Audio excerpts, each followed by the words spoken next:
Est-ce qu'on peut applaudir pour le Seigneur?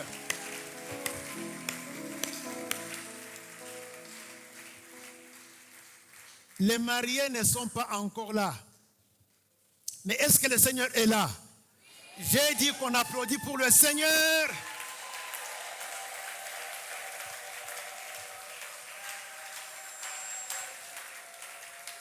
Les mariés sont en route. Est-ce que par la foi nous pouvons applaudir pour les mariés parce qu'ils honorent le Seigneur?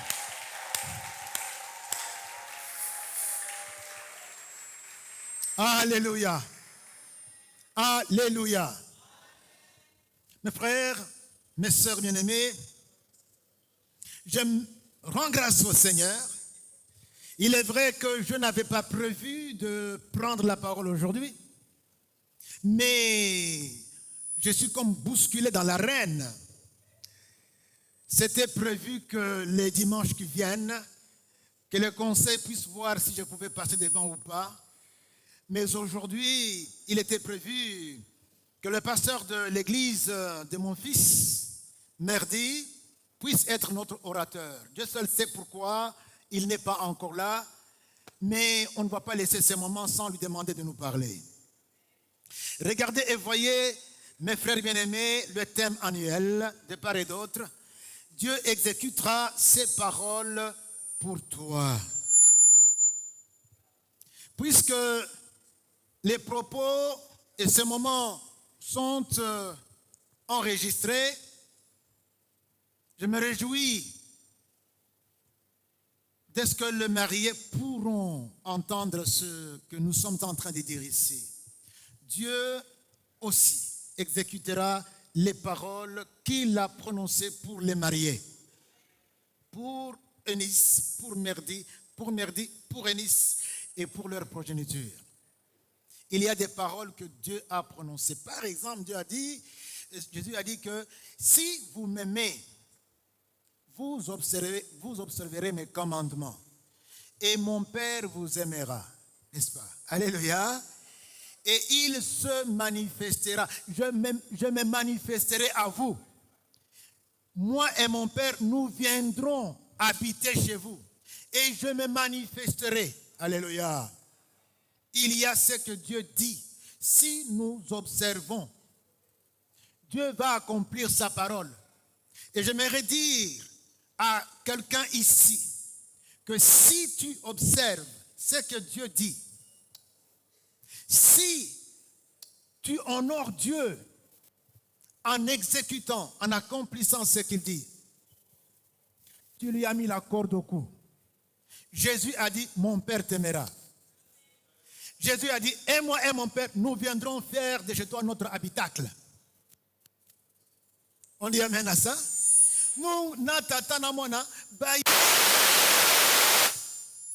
Je peux continuer? Baye kosala efandelo na bango wapi na kati na yo. Okomi efandelo na bango. Tu deviens leur habitacle. Il n'y a pas que ça. Yesolobi, je vais également me manifester. Je vais sortir mes griffes. Vous saurez qui je suis. Je vais me manifester dans votre vie.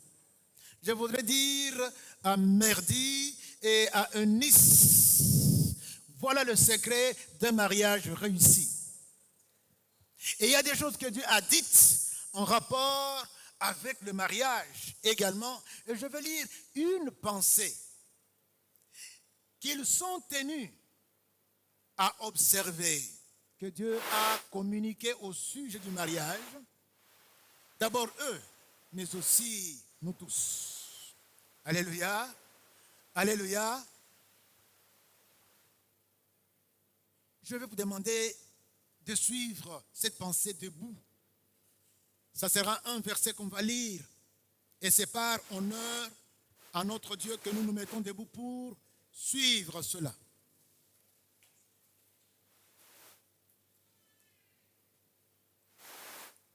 Je suis dans l'épître aux Hébreux. Est-ce que ceux qui sont ici m'entendent? Est-ce qu'on m'entend? On peut lever la main. Est-ce que ceux qui sont dehors m'entendent? On peut lever la main. Dieu soit loué. Amen. Nous sommes au verset 4. le mariage soit honoré de tous. Et les lits conjugales exempts de souillure. Car Dieu jugera les impudiques et les adultères. Mes frères et mes sœurs, veuillez vous mettre.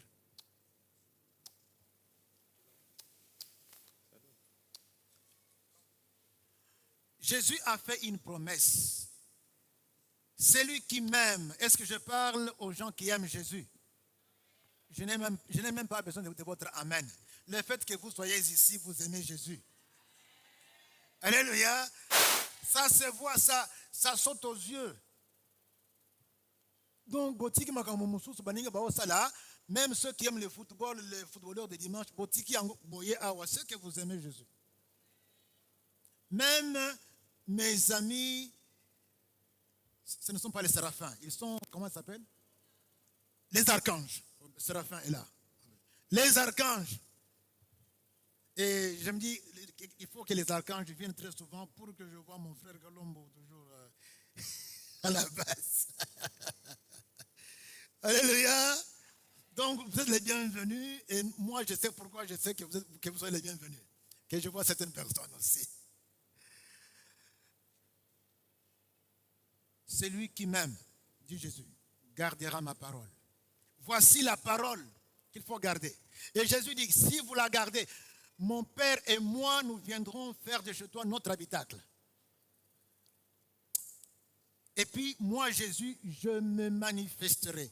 Y a-t-il quelqu'un qui voudrait voir Jésus se manifester dans sa vie, dans tous les secteurs dans sa vie, dans ses études, dans son mariage, dans sa famille, dans ses activités professionnelles, dans son commerce, dans ses relations? Y a-t-il quelqu'un qui voudrait voir Jésus se manifester? Est-ce que je parle ici à Eunice? Est-ce que je parle ici à Merdi? Est-ce qu'ils m'entendent? Est-ce qu'ils veulent voir Jésus se manifester dans leur mariage?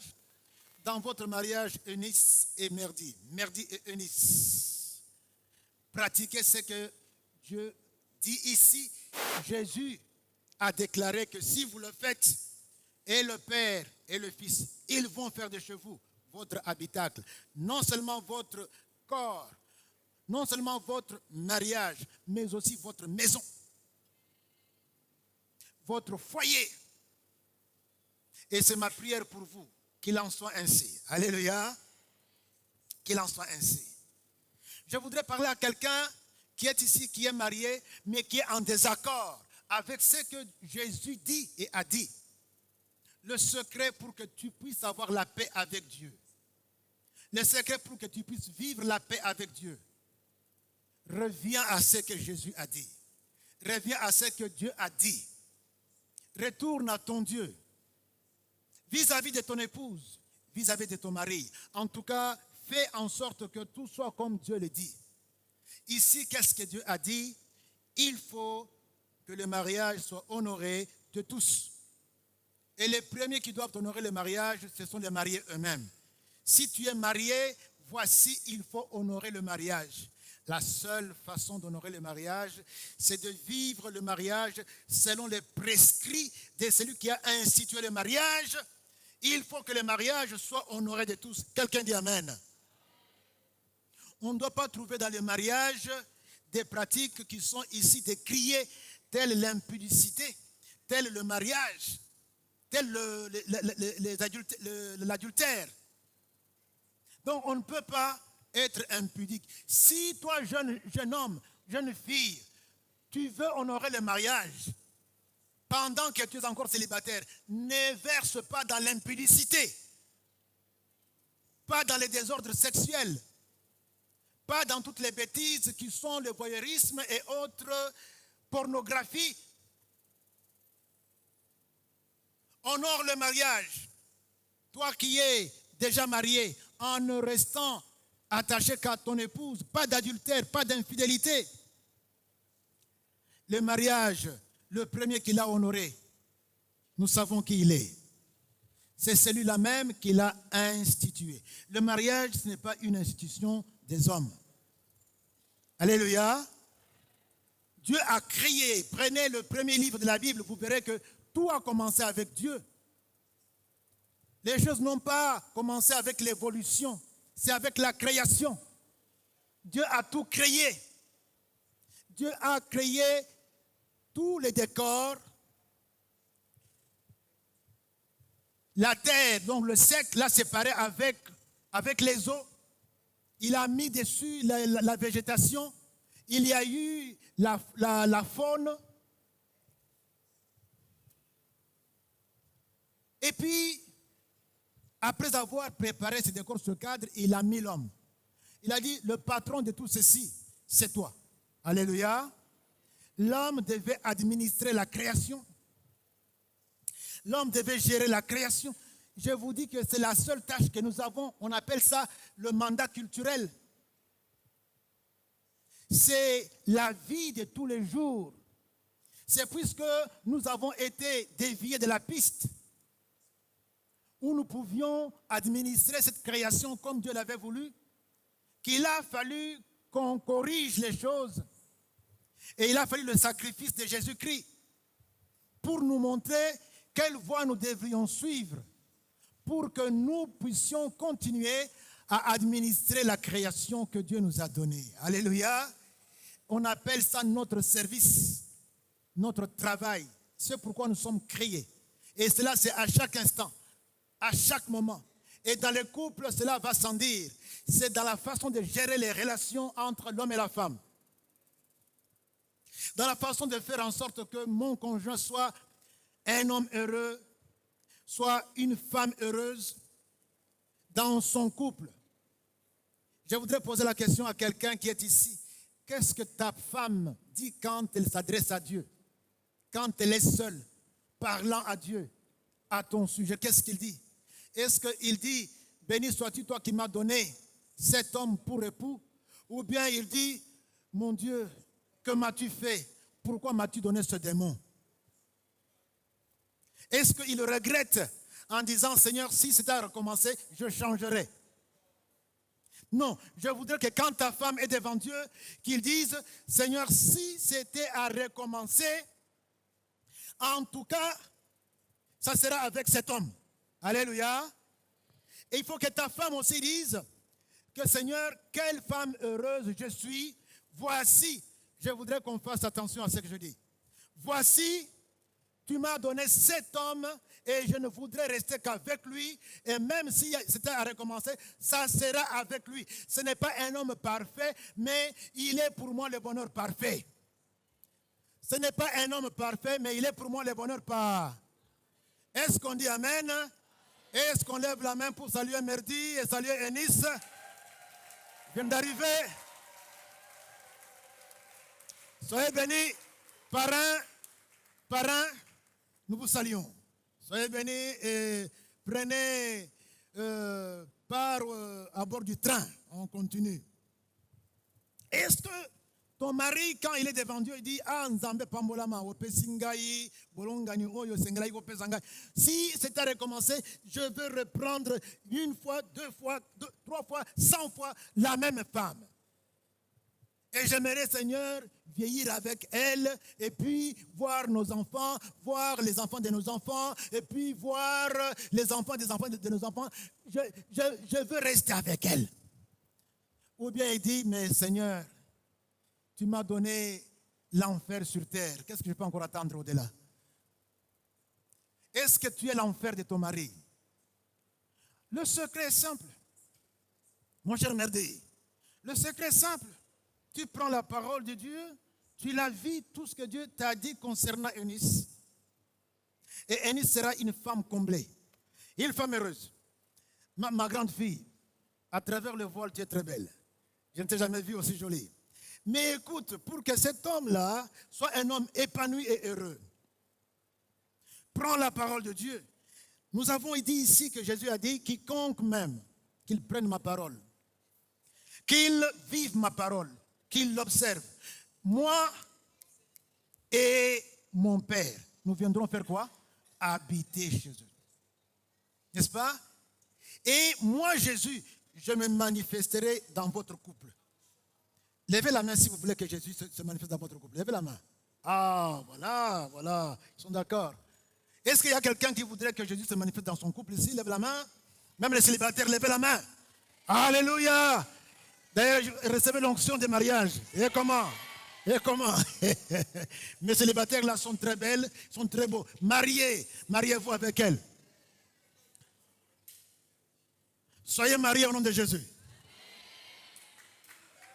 Alléluia. Et nous avons fait mention ici de la parole des Écritures selon laquelle le Seigneur dit, écoutez, que le mariage soit honoré de tous et les lits conjugales exempts de toute souillure. Mon cher ami, ne pense pas que puisque tu es marié maintenant, tu es épargné, tu es à l'abri des tentations du sexe. Ma grande fille, non, mariée ou pas, Satan, en tout cas, ne se lassera jamais de nous pilonner, de nous poursuivre, même dans les derniers retranchements.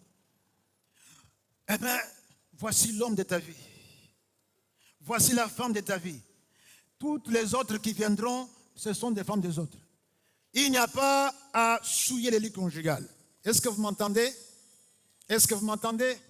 Je disais que le premier qui a honoré le mariage, c'est Dieu. C'est lui-même qui a créé le mariage. C'est lui-même qui a codifié pour ce qui concerne le mariage.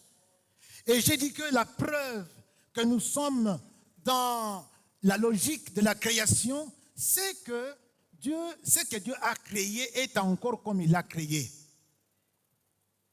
Et Dieu lui-même s'est occupé d'instituer le mariage.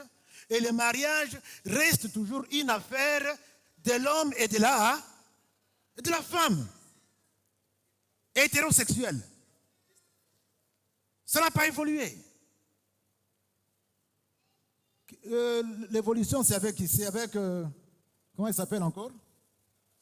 Darby.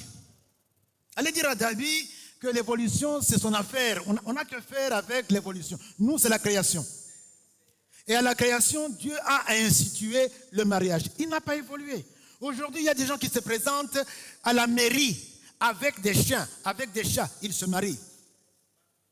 Et ils sont émus d'émotion. Ils pleurent même ce jour-là. Ils ont des parrains comme ceux-là aussi, les accompagnants. Quelqu'un se présentant avec un chien. Aujourd'hui, il y a des hommes qui se présentent entre eux, les mâles, ou les femmes entre elles. Et il y a des combats dans ce monde. Mes frères, mes sœurs, dans ce monde, tu peux même gifler le président, comme Macron. Celui qui avait giflé Macron est maintenant libre. Il avait giflé le président Macron. Tu peux même injurier le président Fachi, au fingier. Mais quand tu te lèves pour parler contre l'homosexualité, on t'arrête, on te prive les droits de prêcher à la chair et tu payes une forte amende. Donc on laisse les bêtises se commettre et quand tu te lèves contre les bêtises, on t'arrête. Pour nous, le mariage n'a pas évolué. Il est resté une affaire hétérosexuelle. Il y a un homme et il y a une femme. Il y a une femme et il y a un homme. Soyons prêts à aller avec ce discours, même dans les sociétés. Demandez à nos amis ici, dans leur société. Ils vous diront, on ne parle plus comme je parle là. Vous parlez comme ça et puis vous êtes quick. Il y a un homme qui prêchait, un Africain, qui prêchait, je ne sais trop où ça, si c'est à Londres ou en France, dans un jardin. Tu peux arriver là, tu injuries le président, tu injuries le Parlement, tu injuries tout le monde, tu dis toutes les bêtises, libre à toi. Et lui aussi, il est venu avec sa liberté pour parler. Mais parler de qui? De Jésus. Alléluia. Alléluia. Parler de Jésus. Il a dit qu'il faut croire en Jésus. Il faut recevoir Jésus comme Seigneur et Sauveur. Il a dit que ce n'est pas bon d'être homosexuel. Et quelqu'un ayant entendu ça, qu'est-ce qu'il a fait? Il y a quelqu'un qui a vu ça? Il a bondi sur lui, il l'a brutalisé, il a commencé à le frapper, jusqu'à ce qu'on est venu les séparer. Tant qu'on disait des bêtises, tant qu'on était en train d'injurier même les présidents, tant qu'on disait n'importe quoi, on supportait. Mais quand on dit pas d'homosexualité, là, les gens se lèvent et il a rué des coups, les pauvres. Il a roué des coups. Alléluia. Alléluia. Nous bénissons le Seigneur. Le mariage n'a pas évolué, il est resté toujours hétérosexuel. Quelqu'un dit le mariage est hétérosexuel. Tout ce qui est en dehors de cela n'est pas mariage. Tout ce qui est en dehors de ça n'est que Babylone, n'est que déchéance. N'écoutez pas cela, s'il vous plaît. Ne suivez pas cela, s'il vous plaît. En tout cas, il faut que nous nous levions contre ça. Le moment viendra où, quand tu parleras de ça, comme j'en parle ici dans mon pays, tu seras persécuté. Il faut continuer jusqu'au bout. Voilà la vérité. Elle n'a pas été changée. Elle est restée la même hier, aujourd'hui et éternellement. Que le mariage soit honoré de tous.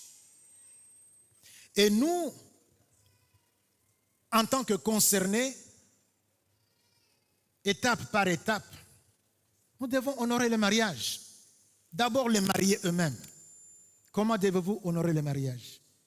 Vous devez honorer le mariage pendant que vous êtes encore célibataire. Encore célibataire. Les boucs là, ils doivent honorer le mariage. Oui, si vous voulez honorer le mariage, c'est pendant que vous êtes encore célibataire. Comment cela? Vous avez entendu, pas d'impudicité. En vous préparant, en vous mariant, comme Dieu vous le demande. Et je voudrais parler ici aux jeunes gens et aux jeunes filles. Le mariage, il est dit, ne vous mettez pas sous un joug étranger avec les infidèles. Ne vous précipitez pas. Attention, toutes les religions ne s'équivalent pas. Il y a religion et religion. On ne peut pas aller se marier en dehors de la maison de Dieu. Jeunes gens, jeunes filles, vous qui m'amenez ici, des gens, bon, écoutez, il va changer. Attention, attention. On ne vient pas, c'est dans la maison de Dieu avec un enfant de Dieu. Et je voudrais vous informer que les deux ici, Merdi, il est fils de Dieu, il sert Dieu dans son église. Eunice, c'est votre fille, vous la connaissez, elle sert Dieu dans son église. Ils sont dans la maison de Dieu. Je voudrais que tout ce qui va venir après ressemble à ceci, s'il vous plaît. Et si vous avez quelqu'un qui tourne autour de vous et qui n'est pas dans la maison de Dieu, c'est déjà la preuve que ce n'est pas lui, ce n'est pas elle. Ne forcez pas les choses, sinon vous allez le regretter toute votre vie. Honorez le mariage, jeunes gens. Écoutez ce qui est dit concernant le mariage. Ne vous mettez pas sous un joug étranger avec les infidèles. Ce n'est pas moi qui l'ai dit, c'est la Bible qui l'a dit. Et si tu écoutes ce que dit la Bible, si tu observes, Jésus a dit, en tout cas, moi et mon Père, on viendra habiter chez toi. Et moi, je vais me manifester dans ta vie. Quelqu'un voudrait voir la manifestation de Jésus dans sa vie? Y a-t-il quelqu'un ici? Est-ce que les mariés veulent voir la manifestation de Jésus dans leur mariage? Oui, mes amis. Et au niveau où vous en êtes, il y a des choses qui sont dites pour vous. Préparez le mariage, vous qui êtes encore célibataire, mais selon les prescrits de la parole. Vous savez, mes frères, servir Dieu, ce n'est pas une affaire d'initiative personnelle. Ce n'est pas comme je veux. Nous servons Dieu comme Dieu le veut. Ce n'est pas, non, je suis tombé amoureux. Non, nous nous marions comme Dieu veut que nous nous marions. Et alors nous nous préparons comme Dieu veut que nous nous préparions. Ça commence déjà. Honorer le mariage, c'est qu'une fois marié à la personne que Dieu avait prévue pour toi, vous continuez le combat. Il est parlé d'impudicité, il est parlé d'adultère. L'adultère, c'est surtout quand on quitte son lit et on va dans un autre lit, ou on invite quelqu'un dans son lit, on le souille. J'ai dit ici que personne n'est à l'abri. Même personne n'est à l'abri des tentations. Jésus-Christ a été tenté en toutes choses. Même dans le péché du sexe. C'est très important. Et nous qui sommes ses serviteurs, nous serons tentés également, et là dans tous les domaines. Ne soyez pas frustrés lorsque vous êtes serviteur de Dieu, servant de Dieu, ouvrier, ouvrière, tout ce que vous êtes, et vous vous sentez tenté par le péché du sexe. Ne soyez pas frustrés. Non, c'est normal, c'est une tentation. Luther a dit qu'on peut laisser les oiseaux voler au-dessus de votre tête, mais ne les laissez pas mettre leur nid sur votre tête. Alléluia. La tentation, ce sont les oiseaux qui volent. Mais on ne va pas laisser maintenant la tentation prendre forme en infraction à la parole de Dieu. Non, mes frères. C'est ainsi qu'il est dit à propos du péché du sexe. Qu'est-ce qu'on doit faire? Alléluia. Non, il n'y a pas. C'est vrai. Non, je veux n'accompaiser en gros. Je veux résister. Non, tu fais ça. Pour ça qu'on a. Et puis, au potimbango, tu fuis. Le sexe, on le fuit. On fuit la compagnie où le sexe, en tout cas, est propice. Quand on sent que ça sent le sexe ici. Tu fuis. Les grands héros, les champions de Dieu sont tombés. Ils se sont cassés les dents avec ça. Il n'y a personne qui est de marbre. Donc tout ce qui nous est dit ici concerne, quand on fuit vraiment, on fuit les gens beaucoup, on fuit. Alors il faut tout, comment honorer le mariage? Il faut faire en sorte que ton conjoint n'ait jamais l'idée de dire, en tout cas, est-ce qu'il n'y a pas mieux ailleurs? Non. Si tu es avec ton mari et ton mari est content de ce que tu fais, de la façon dont tu te conduis à son égard, ton mari se réjouit en te voyant, tu fais tout, tu supportes, tu l'aimes, tu lui pardonnes ses erreurs parce que ça va arriver. Je te disais hier quoi? Merdi, que si tu es sincère, tu me diras ce que je dis ici. Pendant que nous sommes fiancés, j'ai vu que ma fiancée a des limites, qu'il a aussi des failles. Tu m'as dit oui ou non? Oui ou non? Oui. Et je te dis que tu n'as encore rien vu. Tu n'as encore, hein? Tu vas encore découvrir d'autres vices, d'autres gaffes. Demandez-nous, nous les enfants de 1900. Nous nous sommes mariés en 1900. Demandez-nous. Ça nous fait combien d'années maintenant? 20 combien? Moi, 29, hein, c'est ça. 29. Il y en a qui savent me rappeler.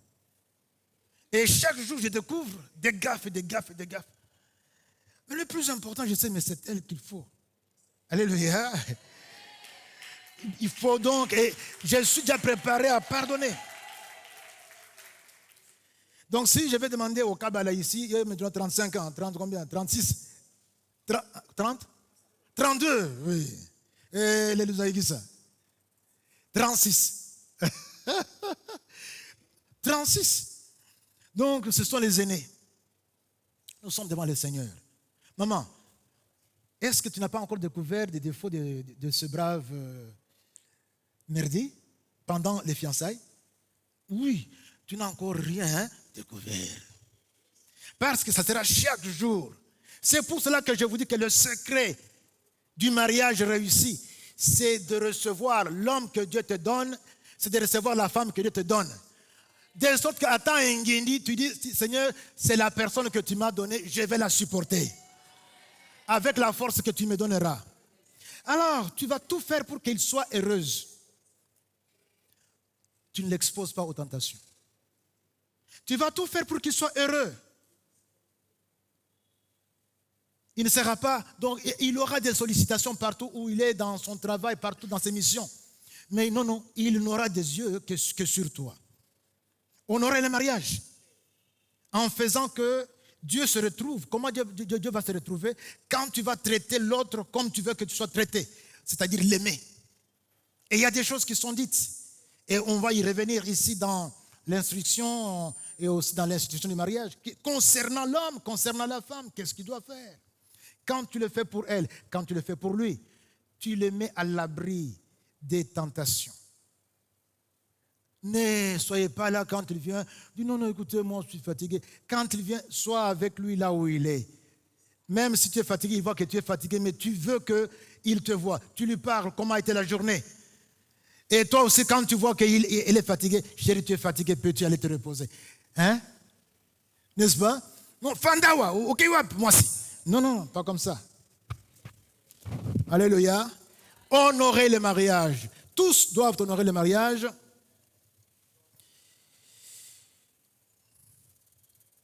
Tous doivent honorer le mariage, les mariés, mais la famille de l'homme, la famille de la femme, donc les amis et connaissances, nous devons tous honorer le mariage.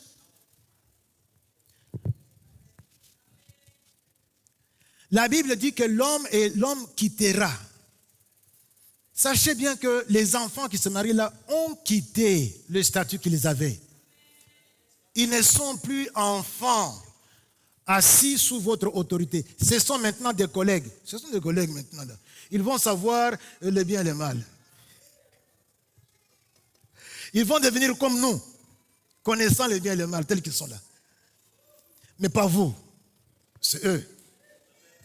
Donc, j'ai beau être parent, mais en tout cas, il s'agit d'un autre foyer comme le mien. Comme mes voisins qui sont là, c'est aussi un autre foyer. Ils ont des directives à recevoir directement de Dieu. Maman, papa, ne vous y mixez pas. Amis, laissez-les tranquilles. Soyez leurs conseillers. Priez pour eux, mais n'allez pas trancher. Est-ce que non, non, ce n'est pas ton problème. Et ces problèmes-là, je me dis que s'il y a des problèmes, n'est-ce pas, il y a Dieu. Et il se pourrait que vous ayez besoin de conseils, ils sont là. Parents, levez la main. Oui, levez la main, parents, avec fierté. Oh, comment ça? Je me suis informé sur vous. On m'a dit que vous êtes des chrétiens. Je me trompe? Ah. On m'a dit que vous servez Dieu à la borne. Je me trompe? Donc je me suis informé. Parce que si on m'a mené ici, Kofi Olomide, j'allais dire, pas question. Enfin, j'aime Kofi Olomide, c'est mon compatriote, mais pas pour lui donner ce rôle-là. Alléluia. Je me suis informé pour savoir qui ils sont. Je me suis informé, j'ai eu, même pour ce qui te concerne, j'ai eu toutes les informations là où tu m'as parlé de ça. J'ai vu la signature de ton pasteur sur les documents. Pour moi, en tout cas, j'étais peinard. Il faut qu'on soit entouré, on donne des conseils. Mais pour ce qui doit être fait, c'est vous deux et Dieu. Je t'ai dit hier que vous êtes un couple à combien? À haute voix. Un couple à 3. Ça voudrait dire qu'il y a donc d'abord Dieu et ensuite vous deux. On ne voit pas l'autre, mais ce couple-là est à 3. Un duo à 3, c'est ça le mystère. Vous devez tenir compte de Dieu. Quand vous aurez reçu des conseils de par ici et par là, restez maintenant devant votre couple, Dieu et puis vous deux, et traitez les choses froidement. Écoutez ce que Dieu est en train de vous dire concernant tel conseil et concernant sa volonté. Est-ce qu'on peut dire amen à ça? Famille, honorons le mariage en soutenant par tous les moyens ces jeunes gens. Comme nous le faisons déjà maintenant là. Nous les avons accompagnés. J'ai appris qu'ils ont franchi toutes les étapes. J'ai même vu sur la fiche, tout est rempli. On a versé la dot. Et ils ont été même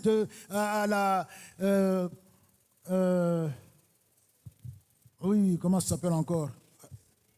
À l'état civil. Ils ont été là.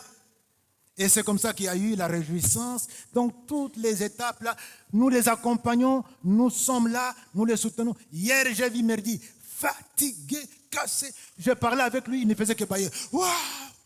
Waouh! J'ai dit, nous sommes passés par là, prends courage. Il va y avoir un jour qu'on appelle lundi. Ça, donc, dimanche sera derrière. Donc, tiens bon, il ne faut pas reculer, fonce maintenant. Et entre-temps, il parlait avec son épouse, puisqu'il est déjà marié comme il est là. Son épouse, au téléphone, en train de conjuguer ce qu'il devait faire. Oh, Dieu, où ça, bon, fais ceci, fais cela. Et je le voyais tout fatigué. Je lui ai dit qu'il va y avoir dimanche, mais il y aura aussi lundi. Nous sommes là pour soutenir le mariage. Famille, nous sommes là pour que le mariage réussisse, pour honorer le mariage. Et nous devons être ainsi même après, aujourd'hui. Lorsqu'il faudra matériellement les aider, pour les soutenir, il faut le faire, n'hésitez pas. Lorsqu'il faudra jeûner pour eux, jeûner, prier. Lorsqu'il faudra donner des conseils, prodiguer les conseils.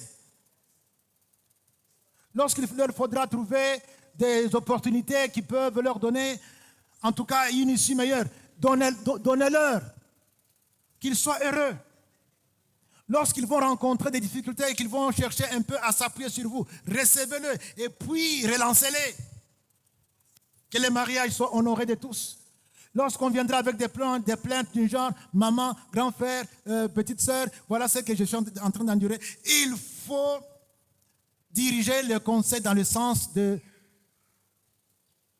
soutenir le mariage et non dans le sens de casser les choses. Le mariage doit être honoré de tous. Vous voulez que Jésus se manifeste dans votre vie, vous aussi. Vous voulez que votre vie soit l'habitacle du Père et du Fils. Honorez cette parole. Évitez de brouiller la piste du plan de Dieu pour vous en faisant le contraire. Dieu a un plan merveilleux, un plan de paix et non de malheur pour vous. Et vous devez le vivre, l'expérimenter, c'est votre destinée. Et si vous voulez donc expérimenter cela, ne brouillez pas les cartes. Faites ce que Dieu attend de vous. Exécutez-le et vous serez surpris. Demandez à ceux et celles qui sont ici, qui ont observé ce principe, ils vous diront comment notre Dieu est fidèle. Et Nzambe, aponaka bilongite, Nzambe atalaka na mutu ya motote, il est le même pour tous.